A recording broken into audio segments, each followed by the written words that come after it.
esse período da Comissão da Verdade, a gente vai sair de 64, 68 até os dias de hoje, e a gente está querendo falar um pouquinho de 52, 53, porque eu acho que a cidade fala muito das torturas do médico Vulpiano, mas nunca as pessoas localizam que aquilo ali existia um contexto histórico. O que foi que aconteceu na base aérea de Natal entre dezembro de 52 a abril de 1953? Na minha concepção, na minha apreciação, eu terminei de ler aquele documento, eu fiquei estarrecido, né? Não surpreso, mas estarrecido de como o poder, né, o poder militar, o poder da força, é possível cometer atrocidades como aquela. E num ambiente em que o Brasil, a luta que se havia no Brasil, pelo que eu constato pelos documentos, em 52, era aquela luta pela independência do Brasil, pela defesa do petróleo, pelas questões mais candentes na época. Não era luta para subverter, nem matar ninguém, nem coisa nenhuma.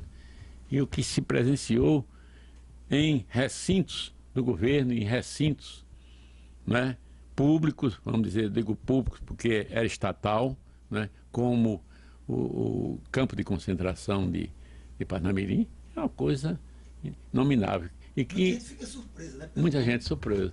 Como pode haver? Né? Que isso existiu aqui, né? E Mas a cidade fala muito das torturas de Vulpiano, né? Fala. O que é que Vulpiano falava sobre isso? Você conviveu com Vulpiano. Fala um pouco sobre isso. Não, o Vulpiano, Vulpiano tem uma capacidade, é como Luiz Maranhão, filho. Luiz Maranhão nunca falou em cartas, que tem várias cartas de Alexandre Maranhão, e Haroldo Maranhão, sobrinho dele, sobre as torturas. Ele nunca chegou a reviver aqueles momentos. Ele sempre falava nos sobrinhos, como estava estudando, como era. Uma alma pura. Como o Vulpiano também. Nunca reclamava. Ele, vamos dizer, protestava, né? Ele se indignava, né? É outra figura histórica e tem uma relevância fora do comum. Parece até coisa do imaginário, o sofrimento que o Vulpiano teve, que Simplício Peixoto teve, de colocar um prego na cabeça, né? Você parece até figura retórica, né? De um documento dantesco, né? Para impressionar as pessoas, mas que houve. E eu acho aqui pertinho, né? que foi pertinho, né? Onde se louva a pátria, onde se, né? É uma verdadeira contradição e aberração. Eu não tenho nem palavras para definir.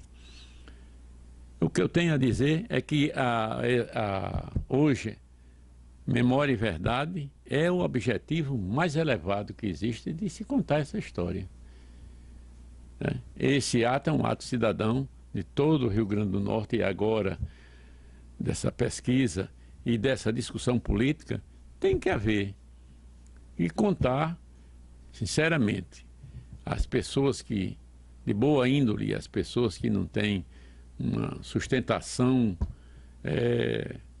de saúde mesmo, é inominável, não tem descrição, e que precisa ser conhecido no Brasil inteiro, isso que está se fazendo pelos órgãos encarregados disso, né? Das comissões em todos os estados, de continuar essa luta. Não para modernizar o Estado, mas dar ao Estado o seu verdadeiro papel. O Estado não é para perseguir. O Estado e os estabelecimentos militares e orgânicos da administração pública é para ser gestores do bem público, fazer o bem às pessoas e cumprir o seu papel. E não esse massacre, né, que hoje está se discutindo. Eu acho que em boa hora, porque relembrar é preciso, relembrar para discutir, relembrar para que as gerações, as universidades, os grupos sociais, as redes sociais tenham conhecimento. Mas é coisa que até muita gente se surpreende e até não acredita, pela aberração, pela violência e pela monstruosidade dos atos praticados. agora eu queria que você falasse de uma pessoa, mudando a questão do tempo, uma pessoa que hoje não se fala muito, mas tem uma importância muito grande em períodos da redemocratização, que foi Sérgio Diebe. O papel de Sérgio, hoje a gente vê que Sérgio era um político assim, antenado, né, com as coisas de hoje. Fala um pouquinho de Sérgio e como é que foi o contexto histórico do que Sérgio viveu, atuou e foi parlamentar. Eu atuei como participante do gabinete Sérgio Diebe em 86. Passei 8 anos no gabinete Sérgio Diebe. Eu era não da direção grande, mas da direção pequena do corpo diretivo do Partido Comunista Brasileiro e tive a felicidade de conviver com o Sérgio. Pessoa alegre, com hábitos modernos de gostar do carnaval, de gostar do povo, de gostar do folclore, artista plástico, enfim.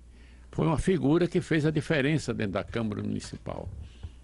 Com livre trânsito em todas aquelas bancadas, aquelas pessoas, mas com posições firmes em defesa da democracia, que ele dizia, em defesa da democracia e do socialismo.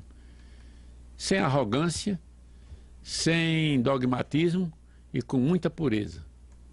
Sérgio Diebe marcou um tempo, uma época, né? E um pensamento de pessoas que podem ser da classe média, mas que têm pensamentos avançados das classes populares, de defender as coisas principais dentro do parlamento. Um conceito de parlamento, que o parlamento é para defender as causas populares, para defender a democracia. O parlamento potiguar, o parlamento natalense, foi aberto às discussões políticas por iniciativa de Érico de Souza Rackrati, no início de 68, no período de redemocratização e de discussão das prisões, das liberdades. E lá foi o fórum ideal das lutas populares para abrigar os estudantes, isso já no período de redemocratização, de dar plenitude aos órgãos e à democracia. E Sérgio Diebe foi essa estrela solitária, que ele era o único membro do partido, único de esquerda, lá no plenário, que defendia com muito ardor as questões, sem arrogância, sem violência, sem ferir as pessoas com jogos mesquinhos e medíocres, mas com uma clareza de objetividade e facilidade de expressão que me impressionou.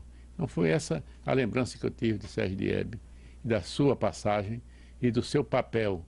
É tanto que nas intervenções que eu tenho feito na Câmara e nas sessões públicas que você tem participado, é sempre relembrar Sérgio, relembrar Érico Rackrati, que era a pessoa que era da UDN, União Democrática Nacional, mas que tinha posições de defesa do parlamentarismo, do parlamento a serviço das ideias do povo, de uma democracia plena.